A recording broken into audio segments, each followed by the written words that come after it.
actually surprising to see you at something like this. In your letters, you expressed a vehement opposition to deb parties and to conventional society in general. I take it you've changed your mind. No, I'm just as much opposed to them as I've ever been. Then what made you decide to come tonight? He got an invitation. He's right. I got an invitation and didn't particularly have anything else to do. This picture here is a scene where they're all sort of interrogating this guy they've just brought into their group. He's the Tom Townsend character. And then he's starting to make a connection with this girl, Audrey, and they're debating Jane Austen. He is one of these people who's very serious-minded. He's a Fourierist socialist. He's very against debutante parties, very critical. Well, I think it's justifiable to go once to know at firsthand what it is you oppose. I'd read Veblen, but it was amazing to see that these things still go on. You're a Marxist? No, I'm a committed socialist, but not a Marxist. I favor the socialist model developed by the 19th century French social critic Fourier. You're a Fourierist? Yes. And then this is when Tom is already part of the group, but they're still sort of asking him questions. So they all have winter coats on, and he only has this raincoat, and it's very cold in New York. It's an incredibly cold winter. It was very helpful to us because there were no people bothering us on the street. If it's 2 or 3 a.m. and it's absolutely freezing, there's no one standing around watching your shoot, I can assure you. You know, I think it's important for filmmakers really to call their shots in how they show their films to people. So try to wait to get your film seen in the best way. So try to get it so that people have to come to some sort of screening with other people around. It doesn't always work either. I couldn't believe my cousin Fred would just show up that way. On the other hand, it was absolutely typical.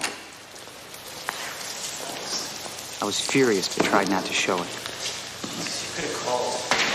I did call. It was one of those payphones that cut you off and swallow your change. Oh, you called once from the airport. At least once. I would not call. I had a cousin who was in the Navy. He was in the Sixth Fleet in the Mediterranean. And he said interesting things about the Mediterranean and the anti-Americanism he found. He said if people dress like us, they hate us. But if they don't dress like us at all, they were perfectly friendly. What? Facha. Yankees fora. Fora. Jesus, what was that all about? What does facha mean? It's slang for fascist. Fascist? Come on, don't worry. They call everyone that. I mean, you comb your hair or you wear a coat and tie, you're facha. A military uniform, definitely facha. Well, so facha's something good then? Because if they were referring to the political movement Benito Mussolini led, I'd be really offended. Men wearing this uniform died ridding Europe of fascism. Part of our low-budget strategy with Barcelona was we did a deal to shoot for a lot of it in an unoccupied, massive. In Barcelona was a very rich city in a certain period, and they had these huge mansions. They were office buildings, and they had commercial offices, and then they had residential apartments. This was called Casa Bures, and it was in bankruptcy, it was in foreclosure, and there were a group of investors who had it, and they were kind of criminals. They acted like, you know, Donald Trump kind of bully people, and I really was not going to be bullied by them, but we did a deal with them, and it turned out okay. And so we created this hospital, but a lot of the apartments and the offices and the hospital.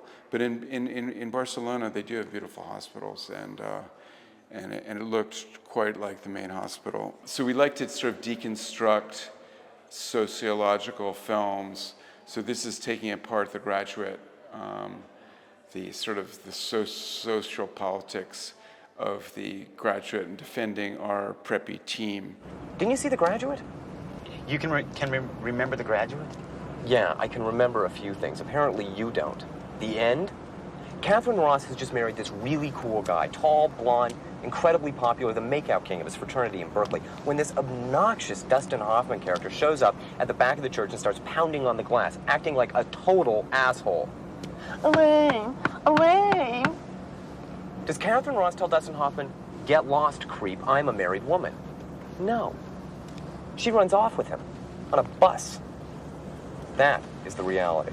So that ends Barcelona, and now we're going into disco. Music never lets you down, puts a smile on your face, anytime, any place. This is sort of the wild big dance scene. This is the best dance scene in the movie. It's Everybody Danced by Chic, and part of the story sort of unfolds there where they all get on the dance floor, and Chloe's character has been interested in the Robert Schumleiter character. He shows up after work, and they dance and have the night together.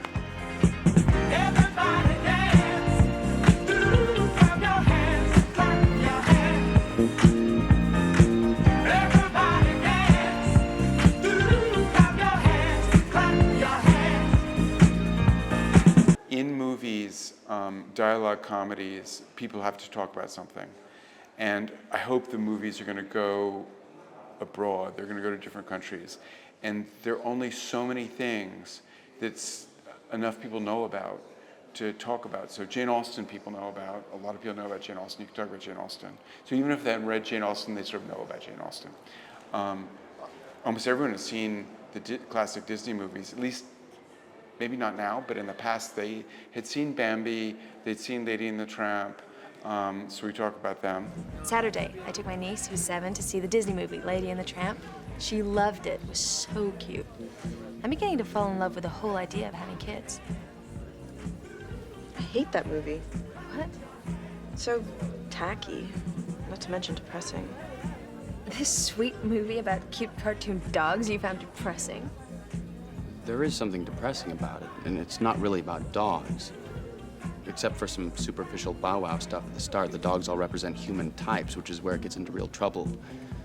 Lady, the ostensible protagonist, is a fluffy blonde cocker spaniel with absolutely nothing on her brain. She's great looking, but let's be honest, incredibly insipid. Tramp, the love interest, is a smarmy braggart of the most obnoxious kind, an oily jailbird out for a piece of tail or whatever he can get. Oh, come on. No, he's a self-confessed chicken thief and all-around sleazeball. What's the function of a film of this kind? Essentially, it's a primer on love and marriage directed at very young people, imprinting on their little psyches the idea that smooth-talking delinquents recently escaped from the local pound are a good match for nice girls from sheltered homes. When in 10 years the icky human version of Tramp shows up around the house, their hormones will be racing and no one will understand why. Films like this program women to adore jerks. God, you're nuts. And then this is one of our favorite scenes because there are all these wonderful extras in New York, one of these people, working as background actors, and they would not be the shape or look of people who'd get into this very snobbish club, but they were people who were great performers who loved to dance, and they were talented people. And so in the subway dancing scene, we had this fantasy sequence at the end of the movie where the credits are rolling and we have the fantasy of everyone dancing in the subway. And it's a great location because New York has a transit museum, and in the transit museum they have an abandoned subway station and some track and some trains. And so film shoots can rent those.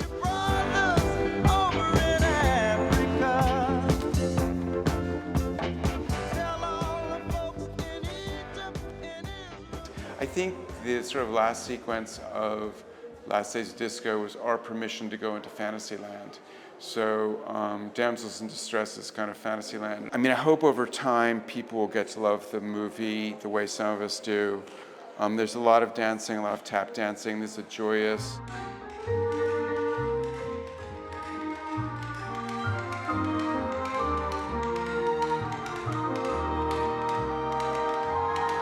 We found a location across, there's a boat ride actually to Staten Island where there's this 1830s beautiful, it's the most beautiful group of Greek Revival buildings in America. It's the best period in American architecture, and this place had been left preserved. It was a retirement home for sailors.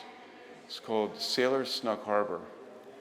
And it wasn't being used much, and they let us shoot there, and it was just a magical place to shoot.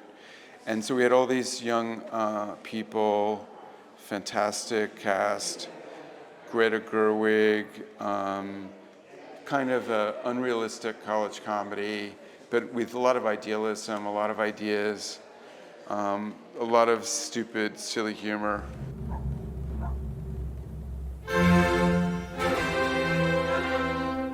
This was another Cinderella film. It's the earliest significant piece that Jane Austen wrote. And so it's set in the end of the 18th century. Usually people say her films are Regency. This is before that. Shooting Regency in Ireland is perfect because they have the architecture and they have all the facilities for doing it. So they have a place you can rent the carriages, and the guy who rents the carriages looks like he's from the 18th century. You just put him in a costume and he's the driver of the carriage. He and Lady Susan are now on terms of the most particular friendship, frequently engaged in long conversations together. Lady Susan? Yes, Lady Susan has been visiting Churchill. Lady Susan Vernon? Yes. Well, how could Reginald engage in conversations with Lady Susan Vernon? Conversations which are long.